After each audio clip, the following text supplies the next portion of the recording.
11. I sat on the bed waiting for Lucian to come after eating dinner without him yet another night. There were a lot of things we needed to talk about, but I didn't want to fight with him again.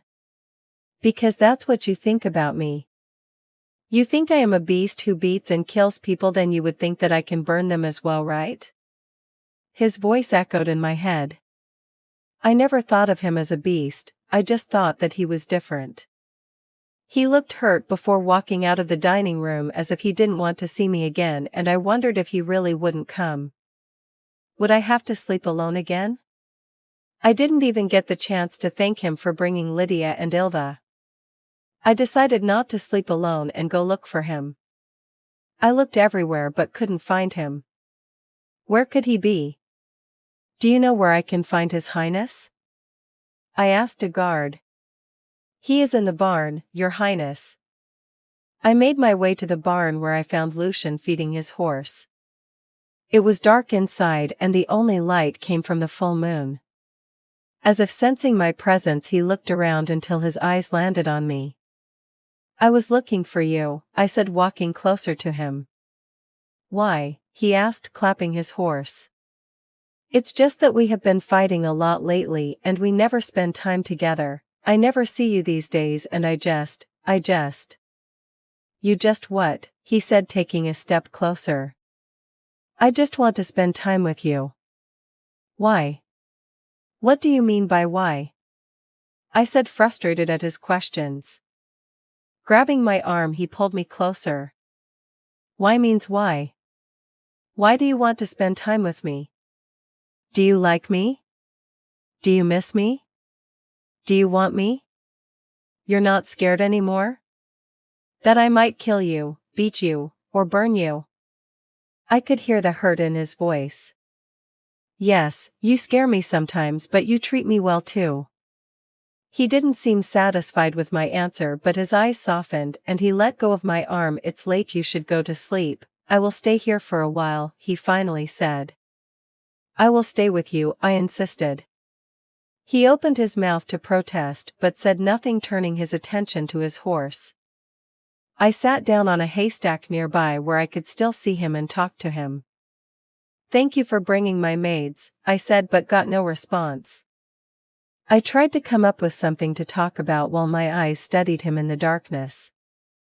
He looked different, as if he belonged to the darkness or was part of it. Do you want to go for a ride? He suddenly asked. Yes, I said, excited, but we were wearing our royal clothes. As if reading my thoughts, there is knitwear right there, he said, pointing to the corner of the barn. I saw nothing because it was too dark, but walking closer I saw them. How could he see them from far away? Or maybe he already knew they were there. You scared me. I am sorry. I just thought you would need help getting out of your dress, he explained. You don't expect me to change here? Why not? No one is here and it's dark, he smirked. It was true. I couldn't see him clearly. I can manage myself. All right, just call for me if you need help, he said and left. I looked around to see that he wasn't nearby and began to undress, but yes, it was really hard to untangle the ropes on the back of my dress and my arms began to hurt. Are you sure you don't need help? Lucian's voice came from behind as he walked closer. Let me help you, he said and started to untie the back of my dress without waiting for a reply. Now and then his hand would touch my bare skin while untying. I will wait for you outside, he said when he was done. The clothes were a bit too big for me, but it didn't bother me. Lucian was waiting outside with his horse when I came out of the barn. Is there any particular place you want to go? He asked. Anywhere is fine, I said. He helped me up on the horse and we rode off in the night. I have never felt so free before. We went to the market and walked among common people, and I was so fascinated by the whole thing because I had never been to a market before and never walked among common people. Then we rode into the woods. What are we doing here? I asked. I want to show you something, he said, and after a while, We came to a place in the woods where many small yellow lights were flying over the whole place. "What is this?" I asked while Lucian helped me down. "It's fireflies." "Do you know why they glow?" "No. It's to attract mates or prey," he explained. I looked at them fascinated. I never knew these things existed. "They are beautiful," I said. "Not as much as you are," he said, walking right behind me. I stopped and turned around. Our eyes met, and like every time I look into his eyes I felt a force pulling me toward him, making me forget everything else. I wondered if he knew what kind of effect his eyes had on me. "Your eyes are burning," I whispered when I could finally speak. He grabbed the back of my head, pulling my face close to his. I could feel his warm breath on my face and butterflies in my stomach. "Not only are my eyes burning, my whole body is burning with need, Hazel," he says as his gaze travels down to my lips. I open my mouth to fill my lungs with air and my ears get flooded by the pounding sound of my heart. He slowly leans in and presses his lips on mine. The touch is soft and gentle, but as soon as our lips touch he pushes me away and takes 2 long steps back. Chapter 12. What just happened? Only a taste of her lips, and he could feel his demon wanting to come out. He only felt like that when he was really angry, then his demon would come out to punish whoever enraged him. As time went he had learned to control his anger and keep the demon in check. It has been a long time since his demon wanted to come out, so why now? "Take her. She is yours. She belongs to you," the voice inside his head commanded. "Is something wrong?" Hazel asked, confused as she walked closer to him. "Don't come close," he almost yelled, wrapping his arms around his body. He could see hurt in her eyes, but he didn't want to hurt her like the time he set his brother on fire. Every time his demon wanted out he did bad things. Hazel turned around and started to walk away. She was probably angry, which he could understand, but how could he explain when he himself could not understand? He couldn't even go after her, he needed to calm down his demon first. Tears filled my eyes as I walked away. It was my first kiss, and he was acting as if it was disgusting. If he didn't like it he could at least hide it. He didn't have to be so rude. I didn't know where I was going, but I didn't care. As I walked further into the woods it became darker and darker. Feeling scared I turned around to walk back but couldn't find the way. God, I was lost and it was dark. I yelled Lucian's name several times but got no answer. Always being a sheltered child and never being alone, I was petrified and started to panic. Running around in the woods I tried to find my way back without any success. Tired I sat next to a tree. Where was Lucian now when I needed him? "Hazel." I turned my head to the side. Lucian was walking toward me. "I was looking for you." "Really? I thought you would be happy if I got lost and you wouldn't have to see me again," I snapped resentfully. As if he didn't hear me. "Let's go home," he said. Standing up, "What if I don't want to?"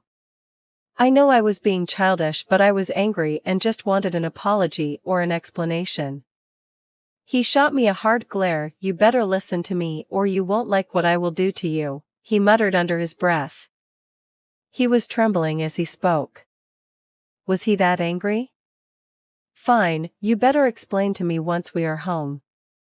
When we arrived at our chamber I crossed my arms over my chest. "So explain," I demanded. "Explain what?" "Why you are behaving rudely and threatening me by saying that I won't like what you will do to me." "What will you do?" I asked in a challenging tone. Surely he wouldn't beat me, kill me, or burn. So what would he do? Starve me? Lock me in somewhere? He looked at me and I saw a glint in his eyes. "Maybe you will like what I will do to you," he said, crossing the distance between us and backing me against the wall.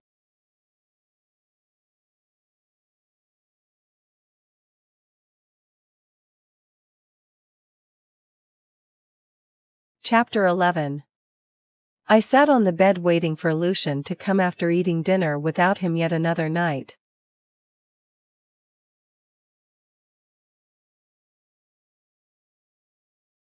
I want to kiss you, to part your lips with my tongue and slide inside your mouth.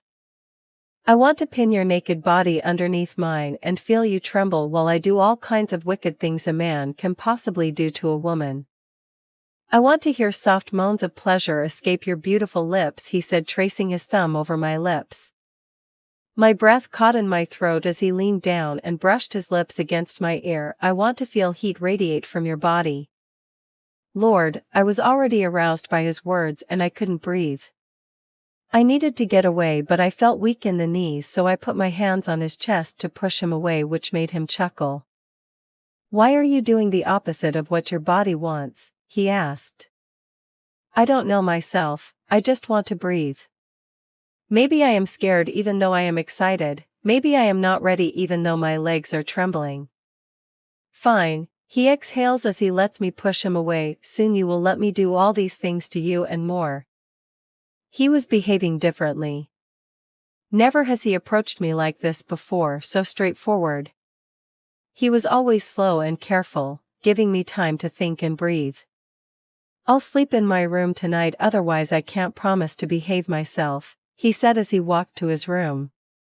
Good night, wife, and with that, he closed the door, leaving me alone. I lay down on the bed trying to sleep but couldn't. He said he was burning with need, so why did he push me away? Then he acted cold, then he told me he wanted to kiss me and do wicked things to me.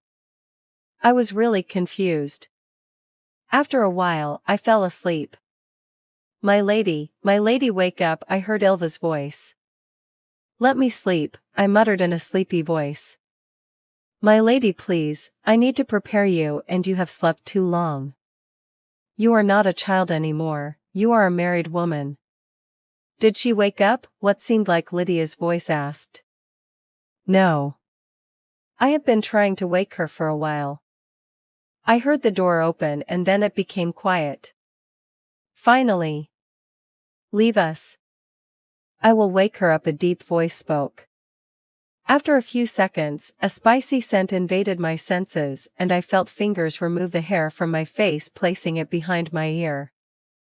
Hazel. I want to sleep some more, I cut him off. You couldn't sleep last night, he seemed to be speaking to himself. I didn't mean to scare you. You didn't scare me. You made me want you, then you hurt me, then you made me angry and then aroused. God. I never felt so many emotions in one night before. But I meant everything I said, he continued. I do want you, and you will eventually admit you want me too. Chapter 13. I lay in the bathtub as Lydia washed my hair after Lucian had left to let me sleep some more. I knew she wanted to ask something but didn't know if she should, so she was silent. He kissed me, I said. Her eyes sparkled. Really? Finally, she said, how did it feel? It felt. I remembered when our lips touched, the warmth that spread through my body, and when our lips separated, the emptiness and coldness that came with it. I wanted more. It felt good, I said. But you just kissed, nothing more? She asked. No. Don't worry, there will be more, she said. Lydia? Yes, my lady. How does the first time feel? I asked. She sensed that I was worried it would hurt and that I wouldn't like it. Just the thought of being naked in front of a man made my cheeks burn. Don't worry. I am sure His Highness will be gentle since he seems to care for you, she said, reassuring me. Trust me, no man would have waited so long for the woman to agree. He would have taken you whether you liked it. I was actually worried for you, my lady, but now that I got to see His Highness, I am sure he is a good man and will take good care of you. Everything she said was true. He never denied me anything and treated me well. I should be more understanding toward him and try to get close to him, but why am I afraid? Am I afraid of him? Or afraid of myself around him? It's like I don't have control over my body and mind around him, and his gaze and scent make me feel things I have never felt before. And you have to admit your husband is one very good-looking man. I can see how the maids drool over him. She smiled. He must have a lot of mistresses, she continued, but regretted it when she realized what she had said. I am sorry, she whispered with sad eyes, I didn't mean to. It's fine, I cut her off, it's not like I don't know. This was just my fate as a woman. After the bath, Ilva came in and helped me dress up. I really missed the way she dressed me and made my hair. She knew my taste and what suited me best, so she would always make me look beautiful, but this time she made me look even more beautiful. What is the special occasion today? I asked. Nothing, my lady. You should always look your best since you have such a good-looking husband, she said, winking at me. Thank you, I said as another maid walked in. Her Highness? Where would you like to eat your breakfast? She asked. In the garden, it was my favorite place. Nodding, she walked away. I stood up from my seat to look myself closer in the mirror. I was wearing a wine-red dress with long loose sleeves but bare shoulder. It was tight around the waist and up, but loose from the waist down. It had beautiful white patterns on the chest and at the end of the sleeves. You are amazing, Ilva, I said, satisfied with how I looked. As long as you are happy, my lady, she smiled. I went to the garden where breakfast had been served. Has His Highness had breakfast? I asked the maid. No, Her Highness. His Highness went to meet the Crown Prince. The king is unwell, she said. If the king is unwell, I should go too, I thought. I knew that the quarter next to ours was the Crown Prince's quarters, so I went over. As I walked in, Levi came running to me. My lady, he said with a smile, thank you for the meal last time. I never got to thank you. He is such a sweet kid and well behaved. Crouching down to his level, you are welcome. How old are you? I asked. I am 10. My lady, his expression suddenly changed. Yes. Please protect Uncle Lucian. Why? I asked curiously. Because if the king dies, my father will kill all my uncles. My heart stopped. I knew that to become a king, a prince has to kill all his brothers or exile them. Unfortunately, most of them or almost all killed their brother to eliminate all kinds of threat to the throne. I never liked that idea, but I never thought much of it. Now that Lucian was involved, I felt scared and worried and absolutely hated the idea. How can brothers kill each other? My lady, a dark manly voice came from behind. Standing up, I turned around. A soldier who seemed to be a higher rank according to his clothes, maybe a general, stood there. How can I help you? He asked. I am looking for the Crown Prince and His Highness Lucian, I said. The princes have gone to visit the king and I am sorry, but no one else is allowed to visit, he said politely. I had a feeling that I have seen him before. Have we met before? I asked. Yes, my lady. I am one of His Highness Lucian's men, he explained. I brought you here on your wedding day. If he was one of Lucian's men and Lucian wasn't here, what was he doing here? Did he follow me? Are you following me? I asked. I apologize, but it's my duty to keep you safe, he said with his deep voice. Was the situation that bad? I am Commander Lincoln, please let me escort you back, my lady. It's not safe for you to be here. Lincoln escorted me back to our quarters where many soldiers were gathered, some of them walking back and forth and some speaking in a serious tone. The situations were definitely very bad. Are you sure His Highness is fine? I asked Lincoln. Don't worry, my lady, I am sure he is fine, he assured. Lincoln, a man called from behind. Turning around, I found a young man with long blonde hair and blue eyes walking toward us. He was wearing a military attire and had a smile on his face. Walking closer, he looked even much younger, maybe 17 or 18. "My lady," he said and bowed, then he turned to Lincoln and they hugged each other.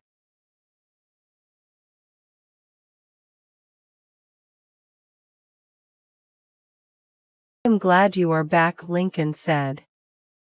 "Yes, so am I. It's such a pain to be with the other princes. I am happy to be back here and hopefully I will stay here with Prince Lucian forever once the king dies," he said simply. "Be careful," Lincoln warned, "he is not dead yet. But his condition is very bad. He will either die tomorrow or the day after." I gasped and their gazes turned toward me. Lincoln cleared his throat. "This is Princess Hazel, Prince Lucian's wife," he said, introducing me. I guessed that the young man said, scratching his neck shyly and his eyes still avoiding me. "I am Oliver. I apologize for my way of speaking. I can't keep my mouth shut," he admitted. "What happens if the king dies?" I asked, still worried about that fact. "Nothing much," Oliver said, shrugging his shoulders as if it was not much of a problem. "We will fight for Prince Lucian to take the throne," he smiled. "It's not that easy," Lincoln said while my eyes landed on Lucian walking from far away. He was also wearing a military attire with a sword on his left side. He looked taller, stronger, and even more dangerous wearing these clothes. His footsteps made a clicking sound that echoed through the hallway while his hair got blown away by the wind, showing an expressionless face. "Your Highness," Oliver smiled as Lucian walked closer and stood in front of us. "Good, you are back alive," Lucian said, patting Oliver's shoulder. "Lincoln, I will talk to you later, but now I need to speak with my wife for a moment," he said as he turned his gaze to me. The men left us alone. Lucian's took some steps back as his gaze traveled down my body and up again. He tilted his head a bit as his eyes glittered with amusement. "Did you dress up for me, wife?" Oh God. I had forgotten how Ilva made me look. Was it too much? Maybe I overdid it. Walking closer, he grabbed my chin, lifting my head slightly. He gazed into my eyes. "You look so beautiful, you make me forget all of my worries." Chapter 14. Lucian gazed down at Hazel as she blushed, and he couldn't help but bring his hand up and caress her pink cheek with his thumb. Heavens knew how much he wanted to lean down and kiss her. She was tempting him with this red dress and her bare neck and shoulders. He had been surprised and relieved that he hadn't forced himself on her last night when his demon was in control. Seems that his demon craves Hazel as much as he does. The only difference is that his demon doesn't care about Hazel's feelings while Lucian does. "Are you all right? I heard that the king is unwell," she asked, worried. He had almost forgotten the big problem he had to deal with when he saw her. "Hazel, I want you to pack some clothes, we will leave the castle." He didn't want for Hazel to stay another minute here. The king could die any time and he knew that he would be the one to be attacked first, since his brothers hated him.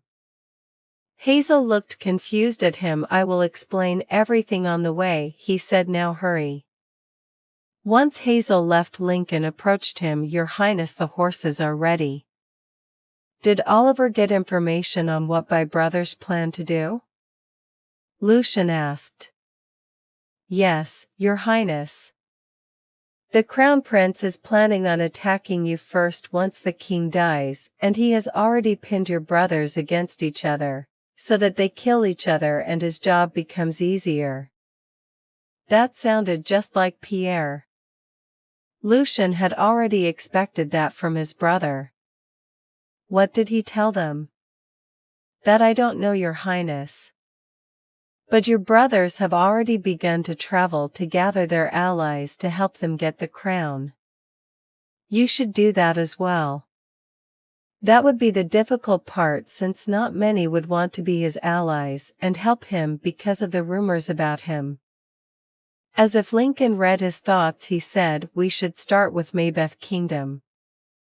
His wife's kingdom was a small kingdom that didn't have much power. Even if they agreed to help him, it wouldn't be that much of a help. Lydia packed a few clothes for me while Ilva helped me get dressed into more comfortable clothes. Both were worried when I told them about the situation. Just to calm them down, everything is going to be alright, I said, even though I myself wasn't sure about that. I walked out to the garden where Lucian seemed to be busy speaking to some soldiers. I just stood there staring at him. I have never seen him speak much before. He was a man of few words. Until now we never had a conversation that lasted long, and I really wanted our marriage to work. My lady looking to my side, I found a smiling Oliver approaching me. Something about him was different. He didn't look like the usually tough and silent soldier. He looked rather innocent and playful, even though he was tall and looked strong. She will ride with me, Lucian said suddenly, standing next to me and taking my hand in his. Oliver smiled, a smile that reached his eyes. What was he so happy about? Fine, he said, shrugging his shoulders. I placed my arms around Lucien's waist as we rode off. Hold on tight. We will ride fast, he had told me, but I didn't expect it would be this fast. Even though I thought this was too fast, many soldiers were riding faster than us, slowing down now and then for Lucian to catch up. That's when I realized he was actually riding slow compared to how fast he usually rides. You don't have to slow down because of me, I said, I am fine. He chuckled. Are you sure? Yes, I replied. Fine, then he said in a challenging way, and suddenly it felt as if I was flying away. The air whipping my face and hair, and I got really scared, holding on to Lucian even more. My grip was so hard around his waist I wondered if he could breathe, but he wasn't complaining. Trees, houses, cliffs, and lakes were passing by quickly before my eyes, and I felt dizzy and sick. I tried to close my eyes and ignore the dizziness and the urge to vomit, but I couldn't fight it for long. Please stop, I whispered, clutching onto Lucian, wondering if he even heard what I said. Abruptly he stopped. Are you all right? He asked. I climbed down from the horse fast without any help and ran to the nearest tree, throwing up everything in my stomach. Lucian was already beside me and held my hair away. Don't. I began before throwing up again.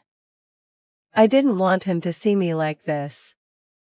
It's all right, he said, massaging my back with one hand as he still held my hair with the other. I was so embarrassed when I turned around and found that all the soldiers stood there looking at me. Lucian gave me a handkerchief as one of the guards handed him a bottle of water, which he gave to me as well. Drink, he said as I wiped my mouth, still embarrassed. You should have told me to slow down. I took sips of the water while Lucian watched me intently, as if I would collapse any time. I'm fine, let's continue, I smiled. I didn't want the journey to take longer than usual because of me. Chapter 15. We sat leaning against a tree after Lucian told his men that we should rest for a while. I knew he was doing it for me. Where are we going? I asked. To Macbeth. To your family. He was going to ask my father to help in this war between brothers. Will you really kill your brothers? I asked carefully. Yes, he said without hesitation. I shivered at the thought. Even your nephews? He clenched his jaw and closed his eyes, then opened them again. I won't have to kill them because my brothers will. Why? They are just kids. Why kill your family for the throne? That's something I could never understand. Standing up, we should continue, he said. We continued our journey, and I was thankful that Maybeth wasn't far away from the creche, so we reached there at night, after riding the whole day. My 3 brothers were the ones to welcome us. They spoke mostly to Lucian, ignoring me totally. I wasn't expecting more, we were never close. Our family always separated men and women. While men were respected, almost worshipped, women were mostly a property that belonged to the men or ready to be sold anytime. The king is busy right now, but will meet you tomorrow morning. You should eat and rest for now, my brother Harris said as he led us to the guest quarters.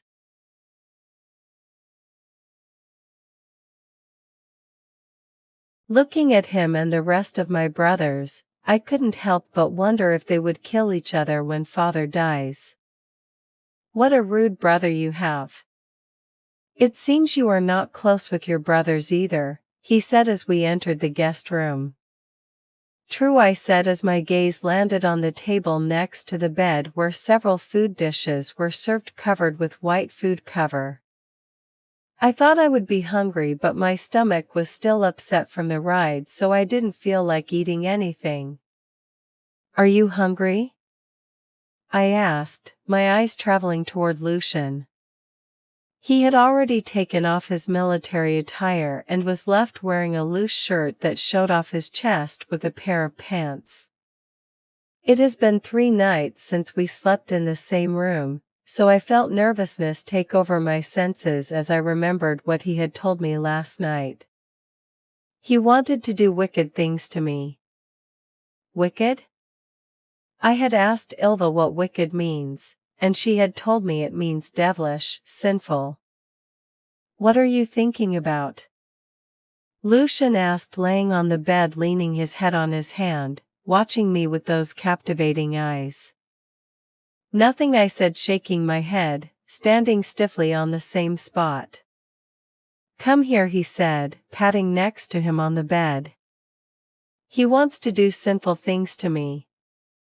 I urged myself to move and took my cloak off, walking to the bed. I lay down on my back next to him hesitantly, looking up at the ceiling to avoid his intense gaze. From the corner of my eyes, I could still see that he was staring at me in a silence that became unbearable. Lucian? He took a deep breath. Your name is beautiful, and it's not a curse. Lucian means man of light.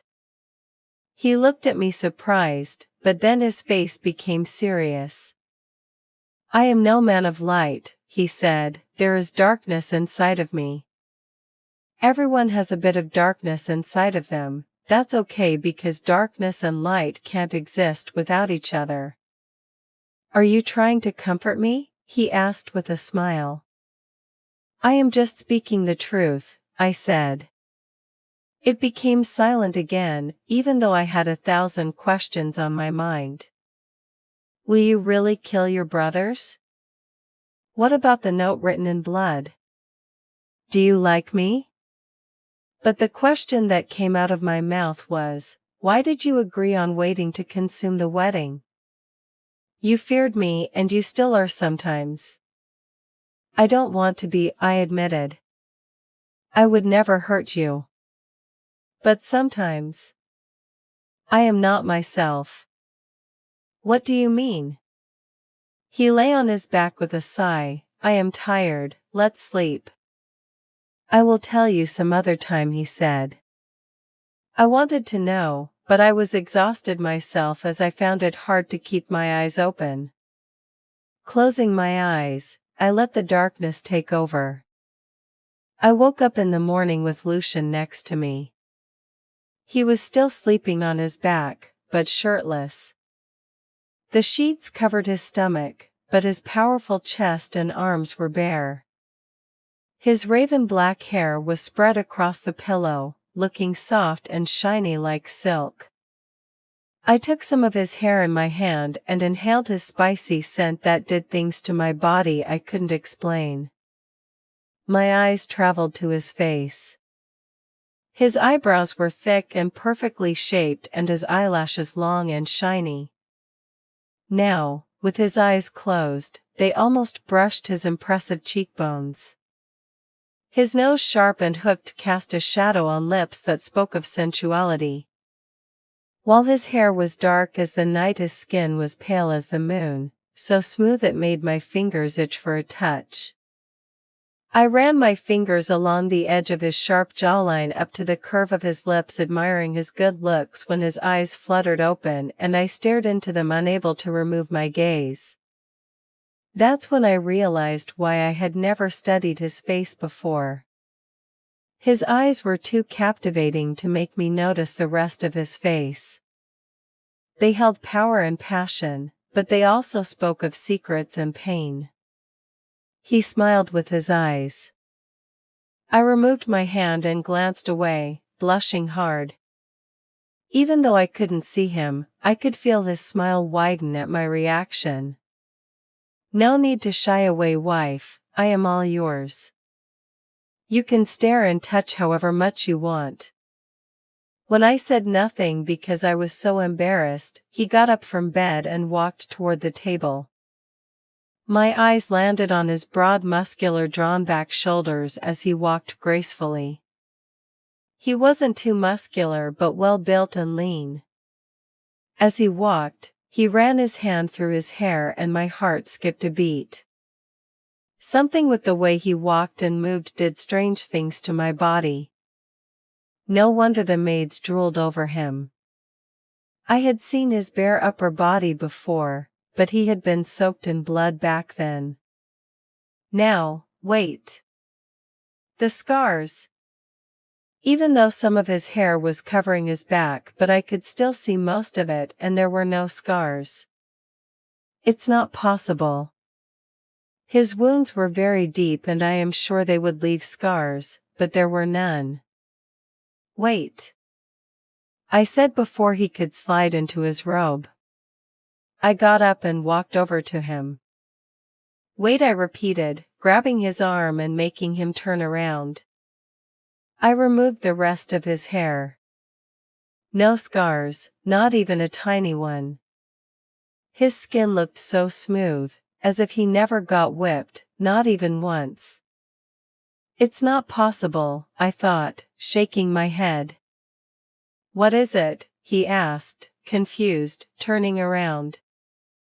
There are no scars. No scars on your back, I breathed in shock. How? Chapter 16. Ah, the scars? They healed, he said, simply pulling the robe over his shoulders. That's impossible, they can't heal that fast, and even if they did, they would leave scars, I said, still trying to make sense of everything. Well, they healed, and they didn't leave any scars, was all he said. Now your father is waiting, I need to get going. I was still confused as he walked to the bathroom. Not possible was all my brain was telling me.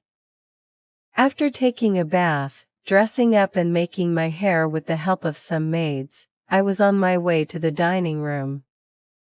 Lucian had already left to not make my father wait. I opened the door to the dining room and walked inside.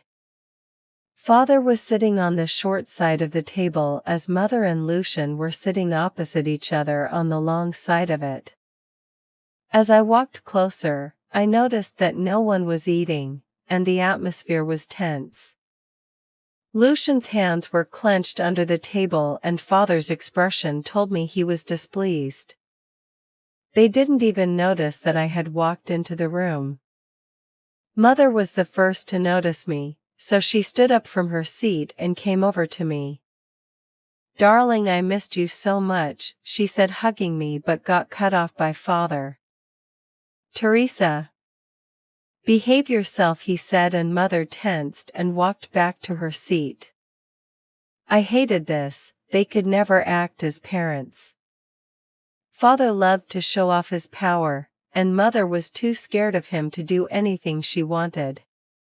Hazel. The Queen and I need to speak with you alone, he said as he and mother stood up from their seats and started walking to the door that led to the next room. I glanced over at Lucian, who was still sitting as a statue. He looked up and the expression on his face made my heart clench. Hurry, father said, who had already walked into the room. I hurried inside and the door got closed, leaving Lucian alone in the dining room.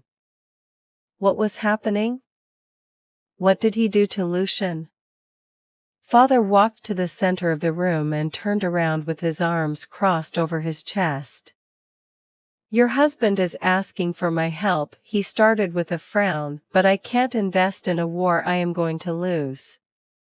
I couldn't believe my ears. I knew that the kingdom was always his priority, but I thought if his child was in danger he would at least help a little. What makes you so sure we will lose? I asked. Your husband has no allies because of the rumors about him, thus his brothers are stronger now, he explained. So you will not help even if it means I can die? I asked, slowly becoming impatient. That's why you can stay here with us, if you want, mother said. Are you telling me to leave my husband? And you can't throw me away and take me back whenever you want, I spat. Hazel, mother said with a warning. Be careful. You cannot speak to your king like that, father yelled. You are not my king anymore. Remember, you sold me to another kingdom for power, I snapped. I am leaving with my husband now.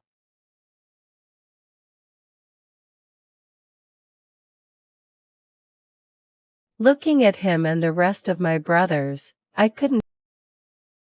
If I die it's fine, I will die with him. I was never treated like a living person here anyway, I said. I never defied my parents. I don't know where I the courage from this time. Turning my back, I strode out of the room. Lucian was nowhere in the dining room. Where did he go? Seems your husband thinks it's a good idea to leave you here as well, father's voice came from behind. I clenched my fists to control the anger that was building up inside of me. How could Lucian leave me here without asking me if I wanted to stay? Ignoring my father, I ran out of the dining room through the halls to the main garden. Everyone was staring at me in shock because it was unladylike to run, but I didn't care. I just hoped that Lucian hadn't left yet and was relieved when I found him outside with his men. Everyone was gathered with their horses, which only meant they were leaving. Lucian was leaving without me. Angry, I walked toward him. When he saw me he looked surprised, but when he realized I was angry he frowned. I walked closer and slapped him across the face. I heard some gasps coming from the guards and some of them stared in shock. Lucian ran his fingers through his hair as he looked back at me. A smile crept its way to his face, and I was shocked at his reaction. He should be angry for slapping him, especially in front of everyone, so why was he smiling? What is the reason for slapping me, wife? He asked, rubbing his cheek as if it hurt even though I was sure it didn't hurt him, not physically anyway. Don't call me wife. If I was your wife, you wouldn't have decided to leave me. He looked at me confused. I thought you were the one that wanted to stay, he said. And what makes you think that way? I asked. His gaze shifted to something behind me and he clenched his jaw. I looked behind me. Father was standing at the entry looking amused. It was Father. He told Lucian I wanted to stay. Chapter 17. We were riding fast through the woods after leaving Father disappointed for failing in his mission to make me stay. "Are you sure you want to come with me?" Lucian had asked. "Your life will be in danger." I had decided that I would rather live in danger than live like a dead person, but that wasn't the main reason I didn't want to stay. I didn't want to stay because I wanted to be with Lucian. "Feeling all right?" Lucian asked after slowing down. "Yes, I am fine. I think I am getting used to it," I said, slightly exhilarated. "Where are we going?" "To Danger.He," he replied. Danger.He, a kingdom known for its wars, slavery, and prostitution. Their king was a cruel king with a thirst for blood and appetite for women. It is said that he takes a new wife and a new concubine every day, and that liquor, parties, and sex are a part of his daily life and everyone else's living in the kingdom. "Are you sure it's a good idea to go there?" I asked. "I know their king. He is the only one who might agree to help," he explained. I could still not get over the fact that he would kill his brothers, even though it was a common thing for princes. I know if he doesn't kill them they would probably kill him. I just wished there would be another way to solve this problem. I imagine that asking the king of Danger.He for help would just make things worse, even though I didn't know him personally. We rode the whole day, just taking a few breaks to eat and rest, then we continued riding for the rest of the night. I wondered how Lucian could stay awake. I would fall asleep and wake up now and then, holding on to him tight, scared not to fall from the horse because I was too tired to stay awake. This time when I woke up, it was morning. The sun shone brightly, the breeze warmer than last night blew Lucian's soft hair into my face. I pulled my hand away from Lucian's waist and to remove his hair from my face, but had the sudden impulse to smell it. I grabbed it and inhaled. How could he always smell so good? "Good morning, wife," he greeted, and I quickly dropped his hair embarrassed. "Good morning," I whispered back. Looking at my surroundings, I noticed that everyone rode slowly. The soldiers chatted and laughed as they rode, not a hint of tiredness showing on their faces, even though they didn't sleep the whole night. "We have arrived. You will be able to rest soon," he said while we rode over a bridge that led to a big metal gate with a guard on each side. Lincoln jumped down from his horse and went up to one of the guards. They spoke a few words and then the two guards opened the gate for us to enter. As we entered, I swallowed the lump in my throat. I was not looking forward to meeting this king, and I became even more worried when Lucian and his men were told to leave their weapons in a storeroom before entering the castle. "Prince Lucian has arrived, Your Majesty," the guard informed before opening the door to a room that seemed to be a room for meetings. "Draco," my eyes darted to where the sound came from. A tall man dressed casually stood in the middle of the room, a smile plastered on his face as he walked closer to us. "Your Majesty," Lucian replied, bowing. "Wait. Majesty?" I had imagined the king to be a short, ugly bald man over his 30s with dirty teeth. Why? I don't know. Maybe because of his reputation, but this man was tall and seemed to be in his mid-20s. His dirty blonde shoulder-length hair perfectly matched his sun-kissed skin.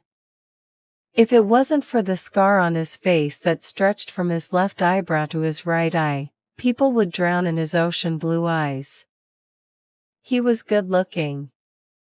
Oh, please, the king said, waving with his hand. I thought we had dropped the formalities. He tipped his head to one side as he noticed me standing next to Lucian and studied me with his piercing blue eyes. This is my wife, Hazel, Lucian introduced. I tried to smile as he walked closer. He took my hand in his and placed a soft kiss on my knuckles. It's a pleasure to meet you, princess, he said, then turned his gaze to Lucian. I never thought our Draco would marry anytime soon. This was the second time he had called Lucian Draco. I was confused. But of course, with your looks anything is possible, isn't that right, Princess Hazel? He asked, looking my way. I froze up, unable to reply. When I didn't respond, he laughed. He made me nervous in a bad way. You guys must be hungry and tired, let's eat. We were served fried potatoes, eggs, toast, croissants and ham. A basket filled with an assortment of fruit stood in the middle of the table and servants came in with different kinds of drinks. A servant whispered something into the king's ear and he smiled at us. My sisters Astrid and Clara will join us for breakfast. Clara has been dying to meet you since you saved her life. The king said, looking at Lucian. Lucian saved the king's sister? Is that why he thought that the king would help us? Oh, here they are, he said as two beautiful ladies entered the dining room. They looked just like the king with their long blonde hair and blue eyes and seemed to be around my age. This is my sister Astrid, the king said, gesturing to the one with short blonde hair wearing a yellow dress that matched her blonde locks. And this is Clara. He finished, pointing to the one with longer hair that almost reached to her waist. She was wearing a blue dress that made her blue eyes stand out even more. So she was the one Lucian saved? She was stunningly beautiful. I couldn't help but wonder if that was the reason Lucian saved her. You know Lucian, and this is his wife Hazel, he said, introducing us in return. Clara's eyes widened as she stared at us, confused, but quickly got over her puzzlement and smiled. Welcome. We are happy to have you here, Astrid smiled. Chapter 18. Clara kept glancing Lucian's way as we ate our breakfast, while the king and Lucian spoke informally with each other, which surprised me. The king was willing to help Lucian as they were already speaking of how to win this war. I only feared he would ask for something in exchange. Something bad. You should stay here until the king dies, then we will take action, the king said.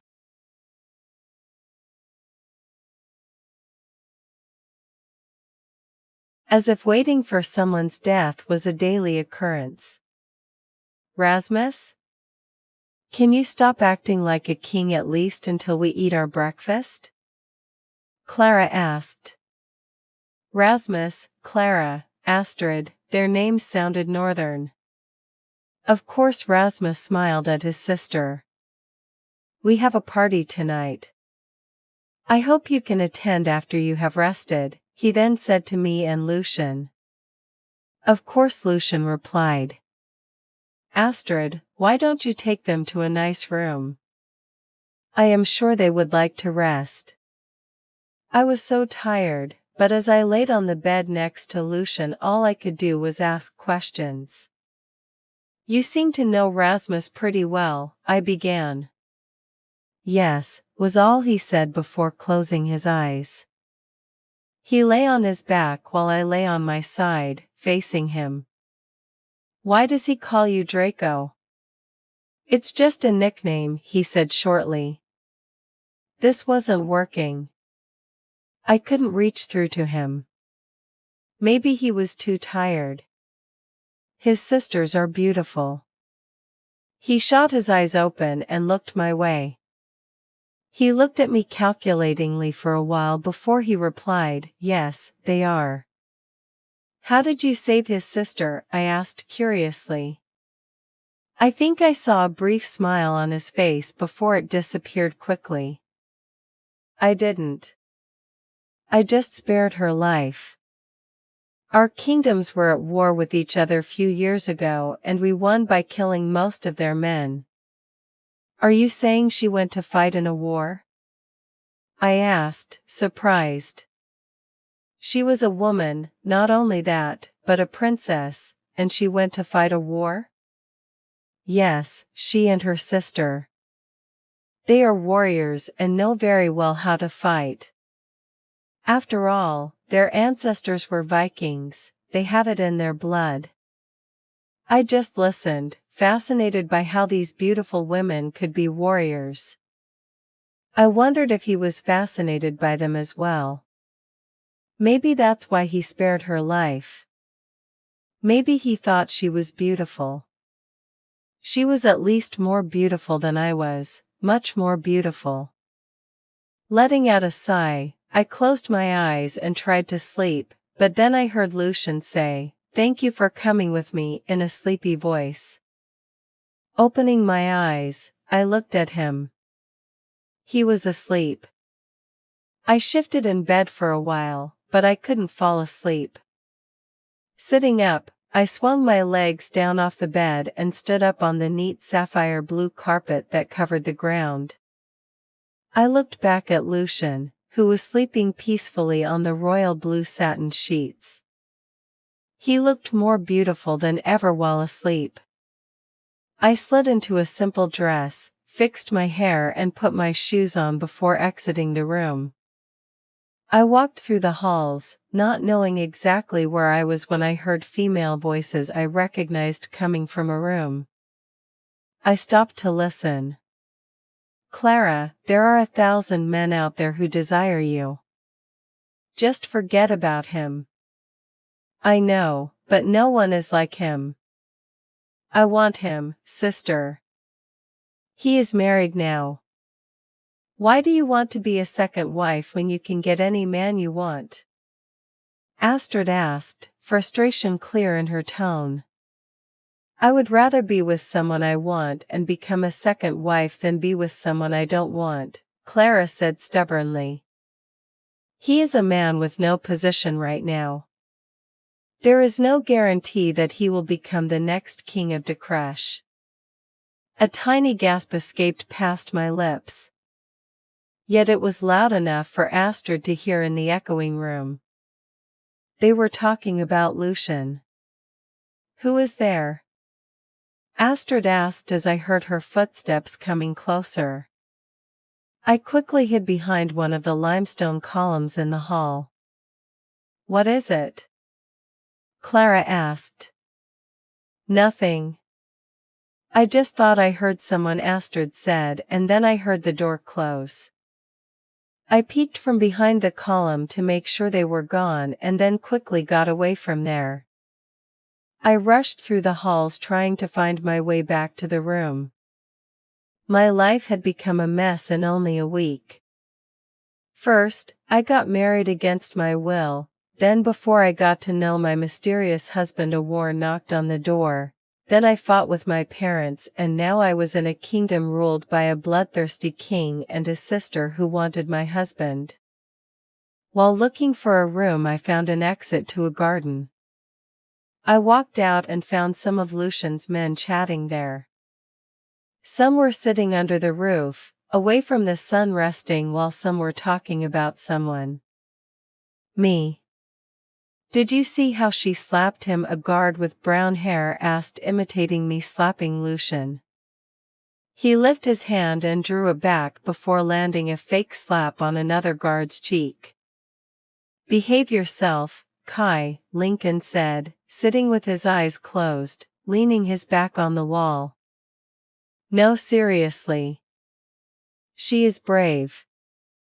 I like her," he continued, ignoring Lincoln. "She shouldn't have slapped him in front of everyone."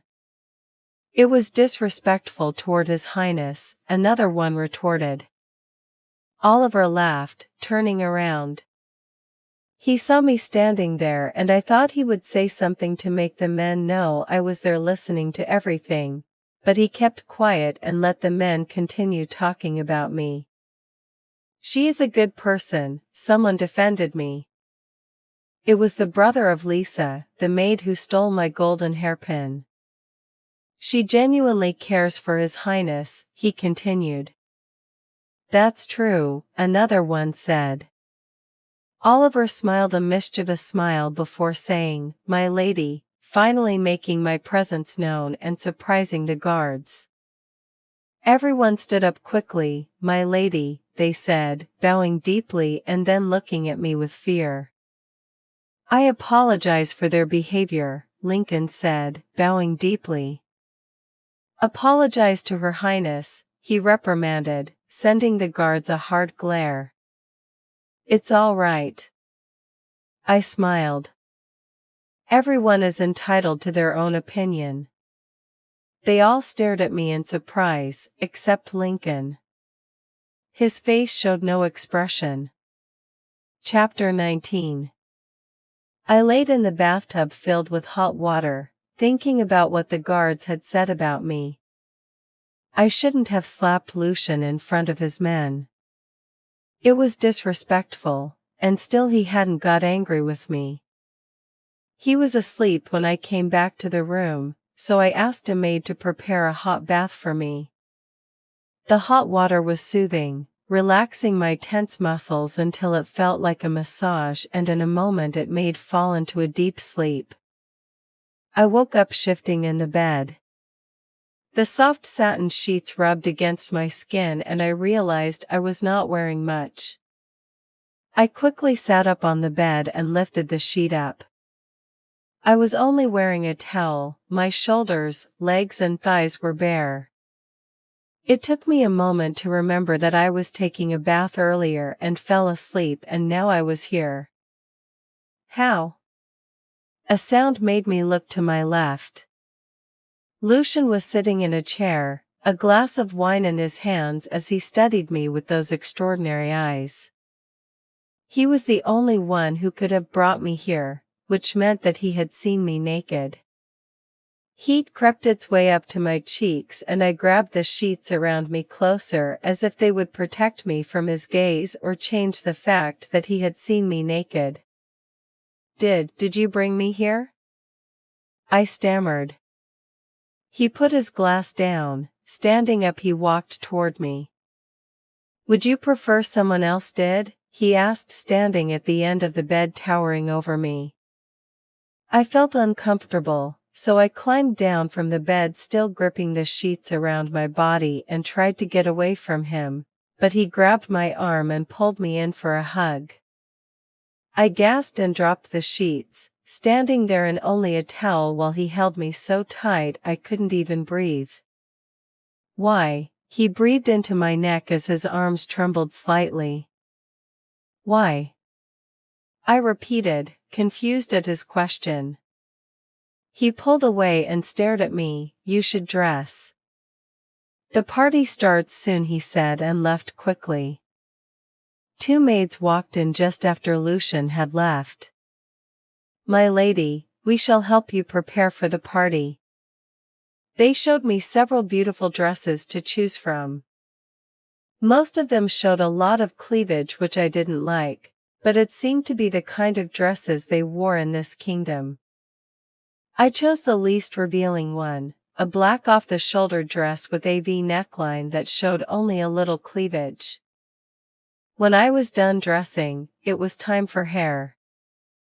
The maid styled my hair up beautifully, only letting a few strands of hair fall at the sides of my face. I put some jewelry on, beautiful diamond earrings with a matching bracelet and a ring.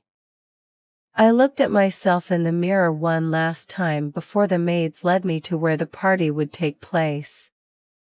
I felt a hand around my waist, turning my head until I found Lucian next to me. His eyes were dark, and he seemed to be in a grim mood. He didn't even look my way as he led me inside. "How do I look?" I asked, gathering some courage. He paused and looked at me. His gaze softened as his eyes traveled the length of my body, lingering a little longer on my breasts before traveling back up to my face. "Do you want me to answer politely or honestly?" he asked in a serious tone. "Honestly," I whispered. He leaned down to say something, but just then someone spoke from behind him. "I see you have come," and the king walked toward us, not dressed as fancy as royalties like to dress, but he still looked good. "You look very elegant in black, Princess Hazel," he said as he took my hand and kissed it. "Thank you, Your Majesty," I responded. "May I have a dance?" he asked, stretching his hand toward me. I glanced at Lucian and he gave me a reassuring smile. I took the king's hand, and he led me to the dance floor. He danced so elegantly, making us spin and glide over the dance floor with ease. "I never thought fragile women were Draco's type," he smiled. "I never got described as fragile, but a man with sisters who were warriors would probably think of me as fragile." "Why do you call him Draco?" I asked, ignoring his remark. "Do you know what Draco means?" he asked. "No. It means devil." "Haven't you heard the legend of Dracula?" "No," I replied once again. "The legend speaks of a king who wanted to save his country from intruders but never had enough power, so he made a deal with the devil. The devil gave him the strength of 1,000 men and an eternal life in exchange for his soul. Therefore, they named him Dracula after the devil." I was confused. Why was he telling me this? Noticing my confusion, he continued. "Your king sent Lucian to war with only 500 men against an army with 2,000 men. It said that Lucian killed hundreds of men on his own and came back home with victory. He was only 17 at that time. After that, he won every war. People said that the battlefield was his playground and began to believe the rumors about him being the son of the devil. I, on the other hand, believe he is the devil." Chapter 10. I don't believe these things, I said as I noticed Lucian dancing with Clara, and I completely forgot what the king just told me. She blushed as she said something to him, and blinked with her long lashes seductively. The king chuckled, "You're pretty possessive about your husband." I wasn't listening to him anymore because Clara was leading Lucian somewhere secluded outside of the hall. "I need to speak with my husband." "Will you excuse me, Your Majesty?" I said. He gave me a knowing smile and dropped my hand. I rushed through the dancing crowd and proceeded out of the hall. Where did she take him? Looking through the halls, I couldn't find him, and even if I did, what would I do? Men had the privilege of taking other women if they desired to. I hated this unfairness. "My lady, are you lost?" said a maid who noticed that I was walking through the halls looking for something. Yes, I was lost. I didn't know where to go or what to do. "I can show you the way," she offered, and then gestured with her hand. "The party is that way." "Show me to my room instead," I demanded. I paced back and forth in my room restlessly as I waited for Lucian. Where was he? What was he doing? Images of Clara and him naked under the sheets appeared in my head, and I quickly struggled to push these thoughts away. As I imagined all the dirty deeds they might do with one another, my train of thoughts came to a halt as the door to the room opened and Lucian strutted in. "Where were you?"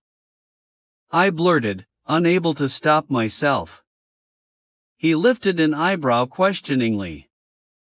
Why? He asked, walking seductively in my direction.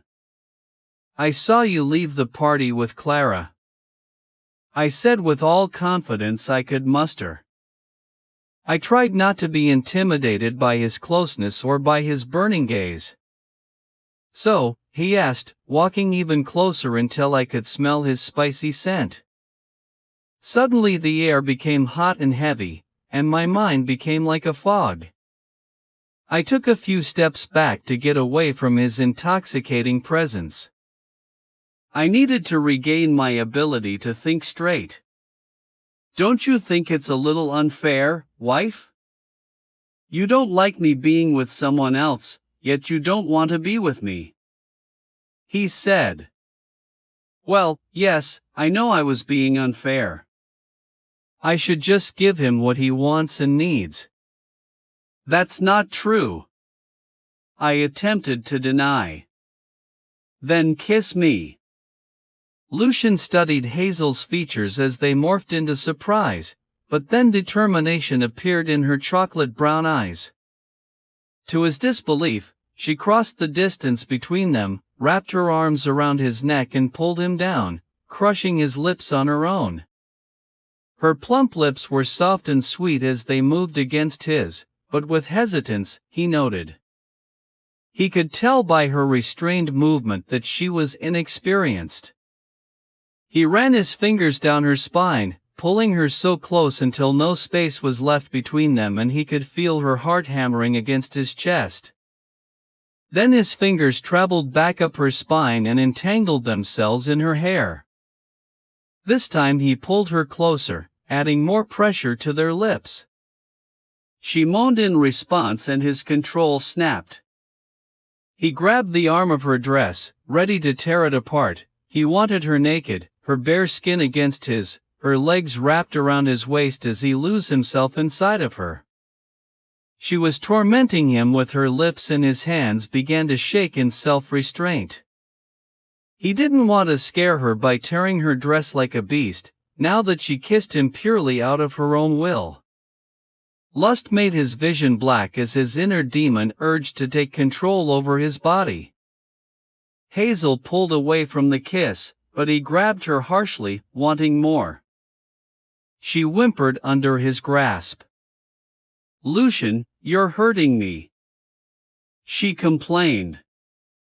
He must have scared her again. He cursed under his breath as he tried to loosen his grip. Slowly, he looked up to meet her gaze, expecting to see fear, but all he saw was concern. What was she so concerned about? You're trembling. Are you all right? He noticed that he was shaking uncontrollably as she asked. I'm just cold. He lied, but even his voice was shaky. Are you sick? She asked as she walked closer, then placed her palm on his forehead. You're burning. You have a fever. She gasped, but wasted no time in grasping his hand and leading him to the bed. Lay down, she commanded. When he complied, I'll be back, she said and left.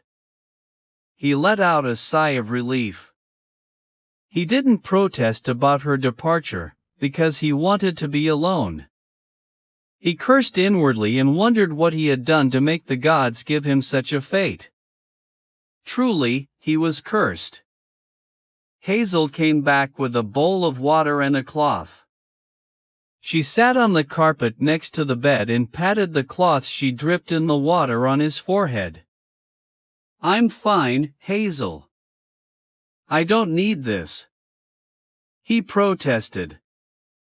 You are not fine. You're burning like fire. If she only knew that he wasn't burning because he was sick, but because he wanted her.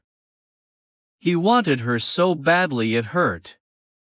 She repeated the same movement for a while, and he could feel her getting tired. I am fine now, come and sleep. I'll sleep after you fall asleep, she said. He knew she was stubborn and wouldn't listen, so he didn't argue with her. Instead, he pretended to fall asleep in hopes that she would sleep as well. After a while he could hear her breathing became steady, so he opened his eyes and found her in deep slumber. Her head rested on the bed while she still sat on the floor. He climbed down and gathered her in his arms.